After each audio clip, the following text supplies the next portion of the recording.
இருக்குது வாஸ்து கன்சல்டன்ட் சென்னையிலிருந்து. ஸோ இப்போ இன்றைக்கி பார்த்தீங்கன்னு வச்சுக்கோங்க, இந்த மாதம் வந்து இந்த டிசம்பர் மாத பலன்கள் எப்படி இருக்குதுன்னு நம்ம பார்க்க போகிறோம்.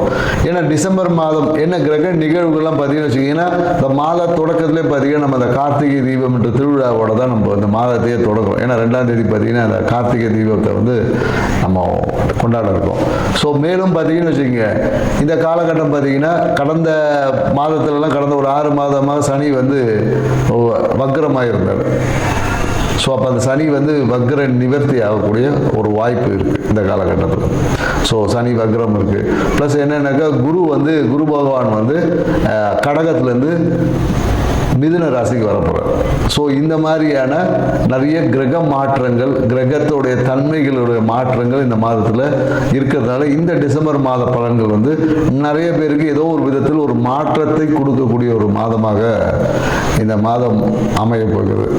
ஸோ அதுதான் வந்து என்னென்னாக்கா அதுதான் இந்த மாதத்துடைய ஒரு நிறைய சிறப்பு அம்சங்கள். அதுக்கப்புறம் பார்த்தீங்கன்னா மார்கழி மாதம் பார்த்தீங்கன்னா நிறைய விரதங்கள்லாம் இருப்பாங்க. குறிப்பாக என்னென்னாக்கா மார்கழி மாதம் யாரெல்லாம் விரதம் இருக்கணும், ஏன்னா முன்னாடி பார்த்தீங்கன்னு வச்சுக்கோங்க மார்கழி மாதத்தில் நிறைய பேர் இந்த பூசணி பூ வச்சுருப்பாங்க. ஏன்னா திருமணம் ஆகாத பெண்கள் வந்து விடிய காலையில் அந்த பூசணி பூவை வந்து வாசலில் வச்சு கோலம் போடுவாங்க. அப்போ அந்த திருமணம் வந்து அந்த நிகழ்வு என்பது நடக்கும். ஸோ அதுவே ஒரு பரிகாரமாக இருந்தது. ஏன்னா மார்கழி மாதம் என்னென்னாக்கா ஆண்டாள் வந்து இந்த திருப்பாவையை பாடி பெருமாளுடைய அருளை பெறதுக்கு திருப்பாவை பாடுவாங்க. அப்போ என்னன்னாக்கா தன் கணவரை அடைவதற்காக அந்த ஒரு நிகழ்வை வந்து செஞ்சு, அப்போ என்னன்னாக்கா இந்த டிசம்பர் மாதத்தில் நாம் அந்த மார்கழியில் இந்த நிகழ்வை நாம் செய்யும் போது முன்னாடி நிறைய இப்போ பூசணிக்காயை காணோம், பூசணி பூவையும் காணும். அந்த பூசணி பூவை வைத்து நீங்கள் வந்து அந்த காலையில் பிரம்ம முகூர்த்தத்தில் ஒரு கோலம் போட்டு, ஏன்னா நிறைய பேர் என்னென்னாக்கா கோலத்தை நைட்டே போட்டு வச்சுருவாங்க. சரி, அதுக்கு அதாவது எந்த காலத்தில் எதை செய்ய வேண்டுமோ அந்த காலம் என்பது ரொம்ப முக்கியமானது. இப்போ நம்ம என்னக்கா நைட்டு விடிய காலையில் எழுந்திரி சோம்பேறித்தனம் போட்டு நைட்டு தூங்கும் போது கோலத்தை போடுறோம். அது வந்து பலன் தராது. ஏன்னா காலையில் பிரம்ம முகூர்த்தத்தில் பார்த்தீங்கன்னா நம்மளுடைய அந்த ஓசோன் மண்டலம் வந்து ரொம்ப நம்ம பூமிக்கு நியரில் இருக்கும். அப்போ வந்து நமக்கு கிடைக்கக்கூடிய காற்று வந்து நமக்கு வந்து ஆக்சிஜனை வந்து தரமான பிராணகினை நம்ம சுவாசிக்கும் போது ஆக்சிஜன் O2 போயிட்டு உள்ள O3 மாறும். புரியுதுங்களா? இந்த ஒரு நிகழ்வு நடக்கும். அப்போது இந்த O3 வந்து அதிகமாக அந்த காலகட்டத்தில் நமக்கு கிடைக்கும் அப்படின்ற ஒரு அறிவியல் தன்மையே இதில் இருக்குது. அதனால தான் மார்கழி மாதம் நிறைய சிறப்புகளோட. அப்போ திருமணம் தள்ளி போகக்கூடிய நிறைய பெண்கள் இந்த காலகட்டத்தில் நீங்கள் அந்த பூசணி பூவை வச்சு அந்த சாணி மேலே பூசணி பூ வச்சு கோலம் போட்டு நீங்கள் வரும்போது உங்கள் வாழ்க்கையில் அந்த திருமணத்திற்கான அந்த ஒரு தன்மை வந்து உங்ககிட்ட மேலோங்கும். அப்போது நீங்கள் எதிர்பார்த்த அந்த ஒரு வரன், கணவன், வாழ்க்கை துணை என்பது சிறப்பான ஒரு வாழ்க்கை துணை அமையும் என்பதில் இதுக்குள்ள ஒரு ஆன்மீகம் இருக்குது, அறிவியல் சார்ந்த தன்மைகளும் இருக்குது என்ற நுட்பத்தை புரிந்து, ஏன்னா எந்தெந்த காலகட்டத்தில் ஒரு விஷயத்தை செய்ய சொல்லியிருக்கேன் அந்த காலகட்டத்தில் நாம் செய்வது தான் சிறப்பான தன்மை. ஏன்னா இன்னைக்கு நாம் அட்வான்ஸ் வேர்ல்டு இருக்கும். ஏன்னா இப்போ இருக்கிறதே வந்து பார்த்திங்கன்னா ஒரு என்ன சொல்கிறது, ஒரு கார்ப்பரேட் வேர்ல்டு, ஒரு சிஸ்டமேட்டிக் வேர்ல்டு. எல்லாமே நம்ம வந்து இயற்கையை விட்டு செயற்கையான தன்மைக்குள்ளே தான் ஆய்வுகள் நிறைய போயிட்டுருக்கு. அப்போ இயற்கை தன்மையில் இருக்கக்கூடிய ரகசியங்களை உணர்ந்தால் மட்டும்தான் நம்மளால் அந்த இறைத்தன்மையோட ஆன்மீகத்தில் சிறப்பாக பயணிக்க முடியும் என்ற தகவலோட இந்த டிசம்பர் மாதம் கிரக நகர்வுக்கு ஏற்ற மாதிரி, கிரக தன்மைக்கு ஏற்ற மாதிரி ஒவ்வொருத்தருக்கு எப்படி பலன் இருக்குன்றத டீட்டெயிலாக பார்க்கலாம். வாங்க வீடியோ கொடுக்கலாம். மேஷ ராசிக்காரங்களுக்கு இந்த டிசம்பர் மாத பலன் எப்படி இருக்குன்னு நம்ம பார்க்க போகிறோம். ஏன்னா பார்த்தீங்கன்னா இவ்வளோ நாள் எடுத்த, அதாவது என்னென்னா நிறைய முயற்சிகள் எடுத்திருப்பாங்க. குறிப்பாக என்னென்னா வெளிநாடு சார்ந்த முயற்சி, அதில் வந்து ஏதாவது ஒரு தடைகள் வந்திருக்கும். ஸோ படிப்புக்காக எடுத்த முயற்சியில் பார்த்தீங்கன்னா சில பேருக்கு தடைகள் வந்திருக்கும்.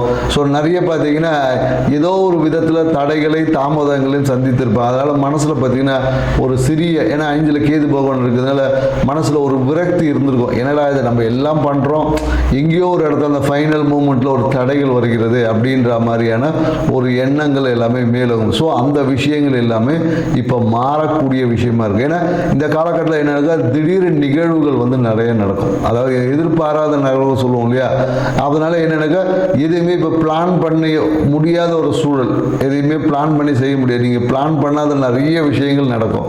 பிளான் பண்ண நிறைய விஷயங்களை சொதப்படுறதுக்கும் வாய்ப்பு இருக்குது. ஸோ அதனால் என்னன்னாக்கா இந்த காலகட்டத்தில் எதையும் எதிர்கொள்ளக்கூடிய ஒரு ஆற்றலை நம்ம வளர்த்துக்கணும். ஸோ அதனால் என்னன்னாக்கா மனம் பதட்டம் அடையாமல் கூலாக உங்களோட ஆன்மீகம், உங்கள் குலதெய்வத்தின் மேலே உங்கள் எண்ணத்தை செலுத்துன்னு வச்சுங்க. உங்களுக்கு வர வேண்டிய நன்மைகளை கிராப் பண்ணுவது, அதாவது நன்மைகளை ஈர்க்கக்கூடிய தன்மை இருக்குது. அதே போல் உங்களுக்கு வரக்கூடிய கெட்ட விஷயங்களை அதை நன்மையாக்க மாற்றக்கூடிய ஒரு ஆற்றலும் இந்த காலகட்டத்தில் உங்களுக்கு அதிகமாக போகுது. ஏன்னா உங்களுக்கு பார்த்தீங்கன்னா ராசி அதிபதி செவ்வாய் பகவான் போய் 8ல் போய் சந்திருக்காரு. ஸோ இப்போ இந்த காலகட்டம் என்னன்னாக்கா அரசு சார்ந்த விஷயத்தில் வந்து அந்த அளவுக்கு ஒரு சப்போர்ட்டாக இருக்காது. ஸோ அரசில் பார்த்தீங்கன்னா ஏதோ கவர்மெண்ட் சார்ந்த விஷயத்தில் ஒரு டிலே நடக்கும், ஒரு தாமத போக்கு, இந்த மாதிரியான நிகழ்வு எல்லாமே இந்த காலகட்டத்தில் உங்களுக்கு நடக்க தயாராக இருக்குது. ஸோ இந்த காலகட்டம் எல்லாமே என்னன்னாக்கா டிசம்பர் 15க்கு அப்புறம் பார்த்தீங்கன்னா எல்லாமே மாறிடும். அதே எந்த கவர்மெண்ட் உங்களுக்கு தடை பண்ணிச்சோ அதே கவர்மெண்ட் உங்களை வெல்கம் பண்ணக்கூடிய ஒரு காலகட்டம் தான் இந்த காலகட்டமாக இருக்குது. ஸோ அதனால் இந்த காலகட்டத்தில் மிகுந்த மேஷராசிக்காரங்கள் வந்து ஒரு சூப்பரான ஒரு காலகட்டம், ஆனால் ரொம்ப எச்சரிக்கையான ஒரு காலகட்டம். ஏன்னா குறிப்பாக இந்த காலகட்டத்தில் மேஷராசிக்காரங்க அந்த நீர்நிலைக்குன்னு சொல்லக்கூடிய அந்த கிணறு பக்கம்லாம் போகக்கூடாது. கிணத்துல போகிறது, ஸ்விம்மிங் பூலில் குளிக்கிறது, இந்த ஏரி குளம் இந்த மாதிரியான போகும்போது ரொம்ப கவனமாக போகணும். அந்த இடத்துல போகும்போது ஏதாவது ஒரு சிறிய விபத்துகளை சந்திக்கக்கூடிய சில வாய்ப்புகள் இருக்குது இந்த காலகட்டத்தில். ஸோ அதனால் மேஷராசிக்காரர்கள் நான் போய் கிணத்துல நீச்சல் கற்றுக்கிறேன், ஏரியில் போய் நான் மூங்கி மூச்சை பிடிச்சிட்டு உட்காந்துருக்கேன், இந்த மாதிரி எதையும் இந்த வீர விளையாட்டுகளிலேயும் செய்யக்கூடாது என்ப ஒரு கவனத்தை நீங்கள் வச்சுக்கணும். அதே போல் என்னென்னாக்கா இந்த காலகட்டத்தில் மனம் என்பது ஏதோ ஒரு அழுத்தத்திலே இருக்கும். என்னடா இது, ஏதோ ஒரு விஷயங்கள் நிறைய பேர் என்னென்னாக்கா அந்த மன அழுத்தம் சட்ட சிக்கல்களில் போய் சிக்கக்கூடிய வாய்ப்பு இருக்குது. தேவையில்லாமல் எவனோ செய்த விஷயத்துக்காக போலீஸ் ஸ்டேஷன் ஏறுவாங்க. ஏன்னா குறிப்பாக இந்த காலங்களில் என்னென்னாக்கா அந்த காதல் சொல்லக்கூடிய விஷயம் இருக்கு இல்லையா, காதல் பிரச்சனைனால நிறைய பேர் இந்த போலீஸ் ஸ்டேஷன் வரையும் பெரிய பஞ்சாயத்தாகி போலீஸ் ஸ்டேஷன் ஏறக்கூடிய வாய்ப்புகள் இருக்குது. இல்லைன்னா நிறைய பேர் என்னக்கா அந்த காதலில் பிரச்சனையாயிடும், காதல் தோல்வி இந்த மாதிரியான விஷயங்கள் எல்லாமே. ஏற்கனவே மேஷராசிக்கார கேது வந்தவொடனே காதல் தோல்வி இருக்கும், அப்படியே முளைச்ச ஏதோ ஒரு காதல் வந்து இந்த காலகட்டத்தில் ஏதாவது ஒரு விதத்தில் சொதப்பிடும் அப்படின்றதா இருக்கு.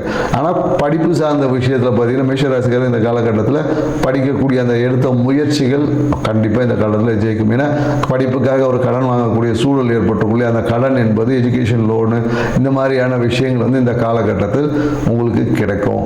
ஸோ படிப்பில் பார்த்தீங்கன்னா சிறிய வந்து ஒரு எப்படி சொல்ற ஒரு கவன சிதற படிக்கக்கூடிய மாணவர்களுக்கு சிறிய படிப்பில் ஒரு கவன சிதறல் இருக்கு. ஏன்னா எங்கேயாவது வெளியே சுற்றலாமா, ஏதாவது ஒரு விஷயங்களை போகிறது, கட்டடிச்சு சினிமா போகிறது, இந்த மாதிரியான விஷயங்கள் எல்லாம் நிறைய மேஷராசிக்காரர் இந்த காலகட்டத்தில் தாராளமாக போனாங்க. சிவரேரி குச்சி சினிமா பார்க்க போகிறதெல்லாம் அதெல்லாம் பண்ணக்கூடிய வாய்ப்புகள் காலேஜில் படிக்கக்கூடியவங்களுக்கு கண்டிப்பாக இருக்குது. ஸோ அதனால் காலங்கள் இருக்குது, அதை நாம் எப்படி சரியாக பயன்படுத்துகிறோன்ற விஷயம் தான் இருக்குது.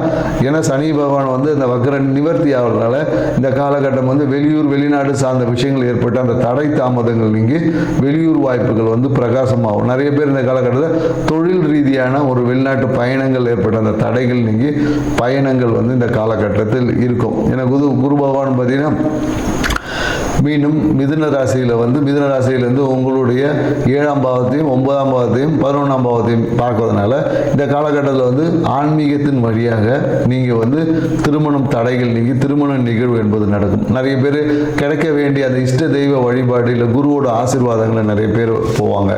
ஸோ மேலும் என்னென்னாக்கா 2ஆம் திருமணத்துக்காக காத்திருக்கக்கூடிய நேர்களுக்கு அதுக்கான வாய்ப்புகள் எல்லாமே இந்த காலகட்டத்தில் ஒரு குரு பார்வையில் பிரகாசம் அடையும் என்பதையும் புரிஞ்சுக்கணும். ஸோ அதான் இந்த காலகட்டத்தில் என்னென்னாக்கா தந்தையோடைய அனுகிரகமும் சூப்பராக இருக்கும். தந்தை அப்பா மூலமா கிடைக்க வேண்டிய அனைத்து நன்மைகளும் இந்த காலகட்டத்தில் பெற்று உங்கள் வாழ்க்கை சிறப்பான ஒரு வாழ்க்கை அமைப்படும். அப்பா இல்லாதவங்க உங்களுடைய இஷ்ட தெய்வத்தின் மூலிமா குருவோட ஆசீர்வாதத்தின் மூலிமா உங்கள் வாழ்க்கை சிறப்பான ஒரு அமைப்பை ஏற்படுத்தக்கூடிய தன்மை இருக்குது. ஸோ அதனால் ஹாப்பியாக இருங்க.